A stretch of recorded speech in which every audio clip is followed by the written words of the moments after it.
I need some traction. All right, I got 20 minutes, right? I'll keep it nice and beefy. We'll make it very practical. And yeah, great to have you all here. So first and foremost, we're going to talk about a couple of things that really I've tested across the board, whether it's for a clientele or ourselves internally. My name is Eric Sue, and as was mentioned earlier, I have an ad agency called Single Grain, and I do a podcast called Marketing School with another marketer named Neil Patel, and another one called Leveling Up. And now I nerd out on Web3 too, so we just created a new podcast. I'm really into podcasts called Creators of Web3. And so I have a love-hate relationship with podcasts. And what I mean by that is, as a marketer, it's probably the most rewarding channel that I've ever dealt with, but it's also the hardest thing to grow. So I'm going to give you a couple things that you can do. But before I do, who here actually has a podcast? Quick show of hands real quick. And who wants to start a podcast? Okay, a handful of you. I bet the rest of you are lying. So on the podcasting side, this is us. The numbers are a little off. May was actually about 1.7 million. I think this month we'll hit about 1.6 million in terms of monthly downloads. And this is not all to brag. I mean, in the very beginning, like after the first year, I was only getting 9 downloads a day, and I was spending 6 hours a week on it. And in that second year, only 30 downloads a day. And you know, my mom would probably tell me to give up, but keep going, right? And then it just starts compounding over time. And so a couple things too, demographic-wise, and it's hard to read this, I'll share the slides afterwards, but at the highest point, maybe in the top left, you can see for us, we have a lot of people, like a lot of rich people that listen to podcasts, right? So 250K income or more, then there's 200K bracket, but you can see we're in the dark blue, and we actually exceed kind of what the benchmark numbers are. And that's just to say that podcasting is great from a demographic standpoint, but also from a retention standpoint. Think about this. If people are watching a YouTube video, they're not likely to finish it. Like, I get ADD when I'm watching YouTube videos. Like, I start looking at my phone, I start doing other stuff, right? But with podcasting, you're usually doing something, you're working out, or you are maybe you are doing your laundry or something like that. Your retention curve is actually a lot higher. So when we look at our Apple Podcast analytics, or we look at Spotify, it's actually like a flat curve. People actually, our retention is about 90% or so. Keep in mind, these are about 5-minute daily episodes. And even for my longer episodes, 45 to 60 minutes or so, the retention's about 50 or 60%. Versus on YouTube, I'm lucky if I get like 30, 40%. I'm not like Mr. Beast, where I can hold people at 60% across the board. It's hard to keep people interested. But with podcasts, you can actually do that. And so here's how you can actually grow podcasts. This seems like a duh statement, but right now we're doing a deal with Jordan Harbinger, who has a podcast with about 5 or 6 million downloads a month. Great one to listen to. We're trading him impressions right now. So we said, hey, we'll trade you 500K impressions, and he'll do the same thing. And it's pretty easy to do that. You can use different tools like Chartable. Our host is Libsyn. But my point here is that, you know, if you're going to try to promote your podcasts, it makes a lot of sense to get onto other podcasts or buy ads on other podcasts. And there's actually a lot of ad networks that are forming right now. Like podcast ad networks are just podcast networks. The HubSpot podcast network is a good example of this. They're all kind of cross-promoting each other. If any of you listen to My First Million, great podcast, and now we're starting to do the same thing. You can also buy ad slots too. I know Jordan spends like 7 figures a year just promoting his podcast. So hardest channel to grow, but the most rewarding from a retention standpoint, because you're building trust at scale. When you get that level of retention, I just think it's really difficult to match. So that's that. Another timeless tested principle, so this is actually number 1, is the law of poo-poo click-throughs. So LinkedIn right now, I would say there's the law of shitty click-throughs. What that really means is that over time, any social channel, the click-through rate is going to come down, right? That's kind of what the law is. Really good essay by Andrew Chen. This is LinkedIn, right? And so I'm going to give you a list of what I think the biggest opportunities are from an organic standpoint, which I think everyone can attack. But LinkedIn right now, I'll throw something up, and boom, we'll get like 1,000 likes on it, 2,000 or so. This one over here, I threw up a couple weeks ago. I think it's this one might be at like 7,000 or 8,000 likes now, and I think it's at 500,000 or 600,000 impressions. And all that to say is LinkedIn organic is very strong right now. Actually, Kyle, who's just on stage, I always see his stuff on LinkedIn, right? And so there's a couple things that you can do. One, same thing. Can you create a pod? Can you create like a group of friends that when you are posting out there, when you're posting anything, you are going to get a bunch of people to like it, right? Or a bunch of people to comment. So if you work at a company, there's a lot of companies that actually do this right now, where I see them, their employee will post, and a bunch of their employees will jump in. It works, and that's how you get a post jump started, right? Images work really well. Videos work pretty well, I would say. Carousels work really well too. But LinkedIn organic, here's the interesting stat. When you compare LinkedIn versus Instagram, 87% of Instagram users actually post to Instagram, okay? Whereas LinkedIn, only 1% of users post to LinkedIn. That's like, they need content, right? And so I think everyone here is in B2B. Most of us are in B2B. So it makes a lot of sense for us to be attacking LinkedIn. Like free, right? Like, I don't need to really do much here. So that's LinkedIn. And for me, keep it very simple. Like the posts, I'll just ask a question at the very, very beginning. I'll try to make it controversial. I'll try to make, I think having a spiky point of view makes a lot of sense too. So you ideally want people disagreeing with you, because then it causes more engagement, but don't say anything that you don't mean, obviously, so just be you. Because there's a lot of people that are engagement farming on LinkedIn. So don't do that, just be you. And get a couple of friends together, and then you can start to push something, and LinkedIn works. Other bit, I would say that if you're B2B, LinkedIn to me is number one. Number two, in my opinion, is shorts, any type of short form, especially YouTube shorts, because obviously it stays on YouTube. So YouTube has really been taking off for us. And what I actually thought was a little counterintuitive was running ads to my YouTube videos, right? And so recently we just started spending like $25 to $40 on any of our YouTube videos. And what's happening right now is, you can see, like, I was like, okay, this is stupid. Like, it's just going to say my traffic source is coming from YouTube advertising. But that's not actually the case. When I look at analytics now, the reality is, on YouTube, YouTube's actually recommending a lot of my videos, or like suggesting a lot of my videos. And so that $25 to $40 that I'm spending per video is actually a good return on investment, right? Because it's actually growing my YouTube channel across the board, and it's actually starting to push my channel more. So I think YouTube Shorts, big opportunity. Obviously, they want to fight against TikTok, right? And then obviously, if you're doing Shorts, then it makes a lot of sense to hit TikTok. It makes a lot of sense to hit Reels. Your argument might be, well, I'm B2B, but there's actually a lot of B2B people that do this. And so I would say, okay, you got LinkedIn. Shorts would be number two. Believe it or not, Facebook Groups is making a comeback. Or sorry, Facebook Pages, organic reach is actually making a comeback, because so many people have got away from it for a while, and now it's making a comeback, right? So it's like, if you actually have a B2B Facebook page, like, maybe you should dust it off, take a look at it again, because it's a big opportunity. Okay, all right. So I'm gonna skip that one. Obviously, repurposing your content. So I think a lot of people don't really use a framework, right? So here's a little framework that you can use. Maybe this is the only like picture-worthy slide. But this is our little content sprouting process. And so what this means is that, for me, if I'm doing like an interview, let's say I'm doing a fireside chat, like Kyle's just up here doing a fireside chat, right? So that might be a podcast interview. So that's the pillar piece of content. So when you watch like a Joe Rogan, for example, or who else is there? Lex Friedman, any of these podcasters, that is the pillar content, right? You have people sitting there, you have camera crew working on it, and then what happens afterwards is the post-production, right? So you have a pillar piece of content, whether it's a podcast or whether you are good at writing blog posts, whatever it is exactly, you have one pillar piece of content. That's your seed. And then you start to split it out, right? The argument here is that you can take one piece of content, like, or like what I'm doing right now. Like, I'm going to take the recording right after this, right? And I'm going to have my team jump on it, and then we're going to make it into shorts. We're going to probably take those little 1-minute clips. I'm going to throw them into like a LinkedIn box video, and then I'm going to write a little long-form piece, and then try to maximize the reach.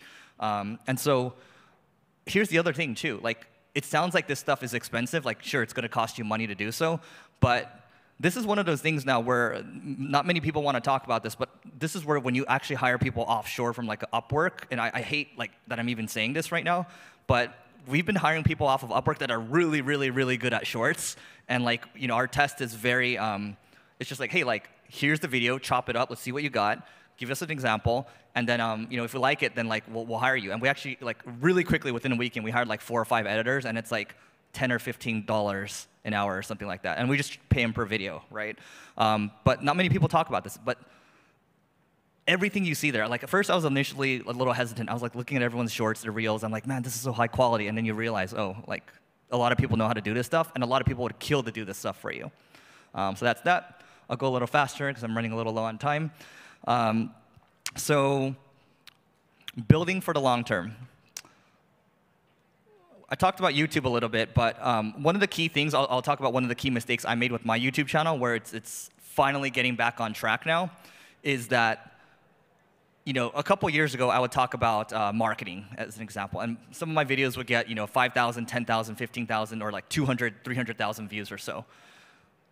What happened along the way was that I started talking about other stuff. Like, well, I'm more than a marketer. Like, I should talk about investing. I'll talk about NFTs. There's NFTs up here, right?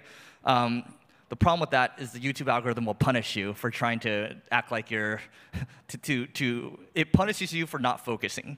Whereas my podcast co-host, Neil, like he's got 1 million subs now on YouTube, and all he talks about is marketing, right? Like, we talk about a lot of other stuff on the side. We talk about investing. We talk about real estate. We talk about all this stuff. It's just like, it doesn't matter. The YouTube algorithm just wants you to stay focused. And now that what I've done with my channel, I think if any of you are having like a dormant channel or struggling to grow on YouTube, I would just delete or unlist all the videos that are unrelated to kind of what the core topic is, and then just focus on that, put some YouTube ads towards it, and then your channel should start growing again, because that's working for us. I think pretty quickly we'll break 100,000. I think we can grow to a couple 100,000 very quickly. So that's YouTube, right? And I think there's a reason why everyone, like every kid, wants to become a YouTuber. It's because YouTube is around for the long term, second largest search engine in the world. And then what can you do afterwards if you're B2B?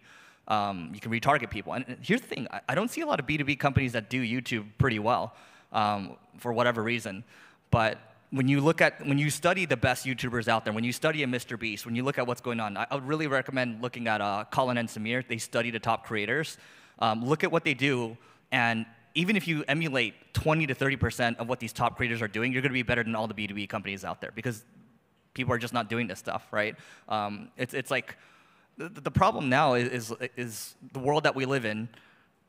You know what? Pre-COVID, maybe even during COVID, 45, 50% of VC dollars were going to Facebook and Google ads. But the game's gotten much harder now. Like, marketing is harder now, and I love it, right? Because it forces you to be creative. And so all of you are here to learn.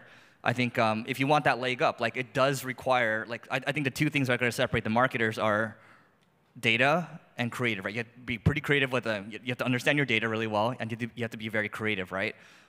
Which is just one of the things I think I'll talk about in a second.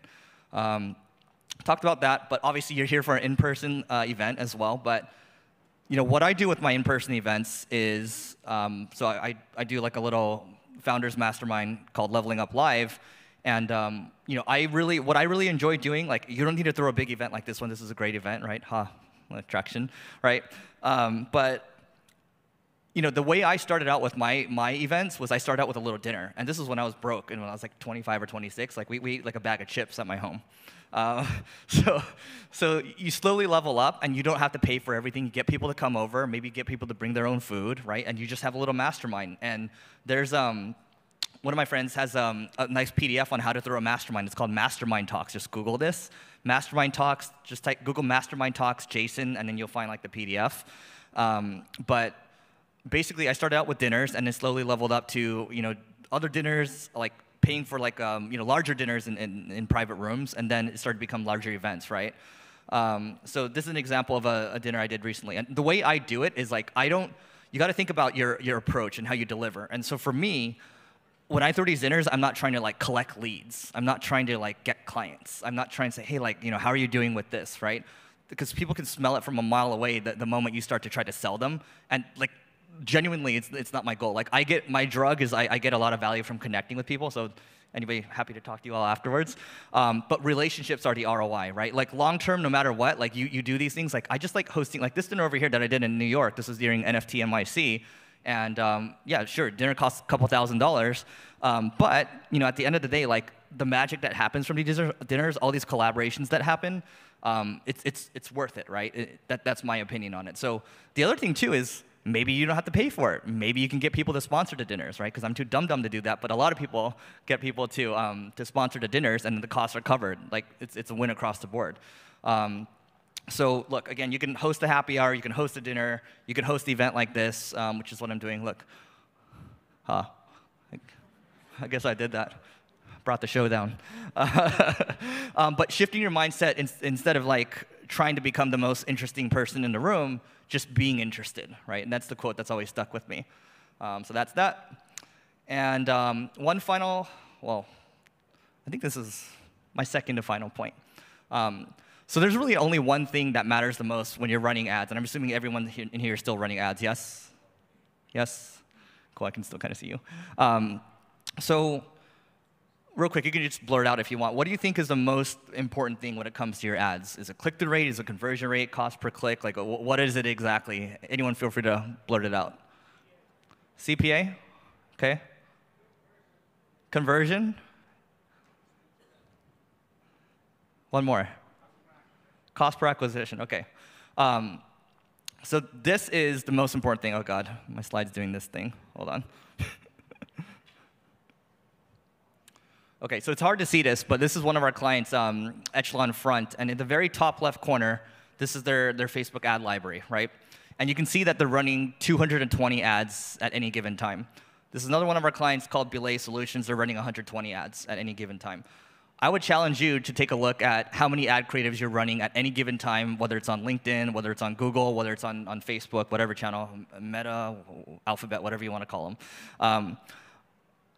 Look, at the end of the day, if I go back over here, it's all about the creative, right? And I think people have gotten lazy about creative over time. It's how can you hire someone like, just when you're hiring them, like, hey, show me some good creative that you've done, right? Show me what you can do for us. Like, we'll pay you for this assignment. I think we forget that process when we're interviewing people.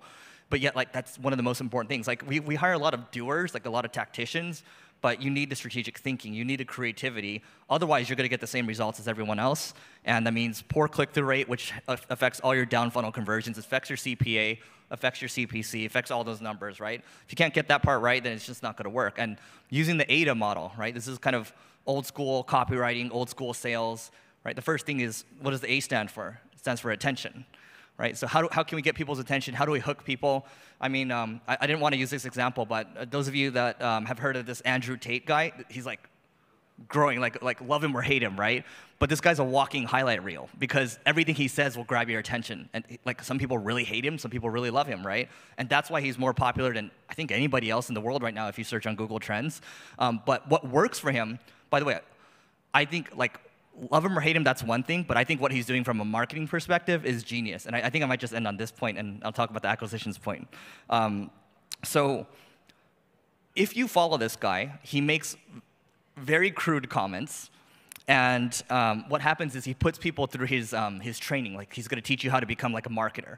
And then what happens is he takes some of those people, and he has an affiliate program. And so his students become people that will market his courses, right? And then what his students do is the students take all his highlight reels and make them into shorts. And because this stuff is blowing up on Reels, on TikTok, on, was it Shorts, TikTok, Reels? Yeah, those three, right? They're all just trying to, they're all blowing him up right now, and they're all just trying to collect a commission. It's this cycle, right? And so for me, when I look at guys like this, it's not so much like, do I love him or hate him? It's what can I learn from him and apply it to my business? And there's something to learn from everyone, right? Whether you love him or hate him. So I removed that portion. Check out what this guy is doing. I think it's interesting, and I think you might become mildly entertained. So that's that. Final thing, I'll leave it with this. I talked to a lot of people. My background's in SEO, and people are like, oh, is SEO dying? Like, is SEO a thing anymore? Like, all these other channels, like organic reach is strong. And while I agree with that, you can still play the game of SEO because there's so many underutilized websites out there that are primed for the taking. And I invested in a company called MicroAcquire. You can go there and check out. There's some sites over there. But like they list their marketplace. There's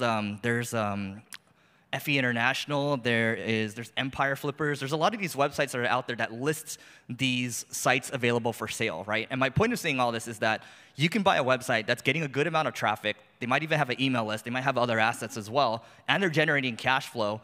And you can just plug it into whatever it is that you're doing. B2B side too, like for sure, you can definitely find something, right?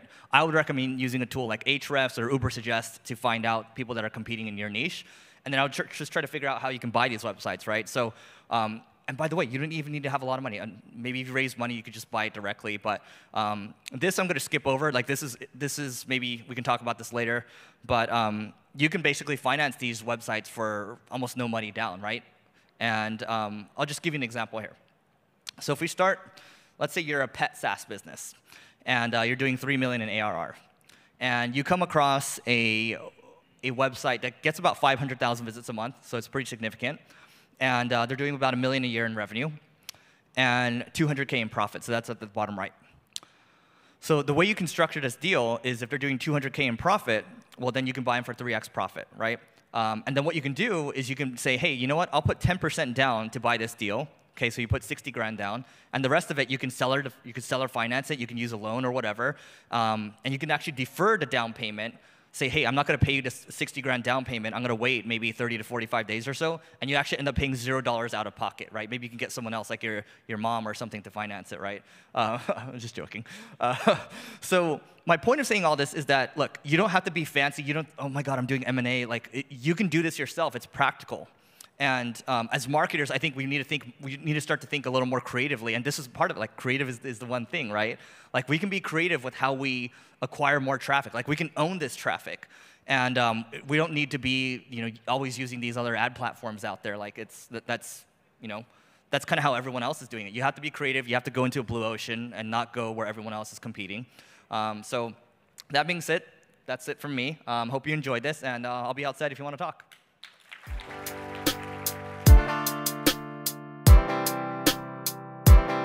I need some traction. You need some traction. Let's get some traction.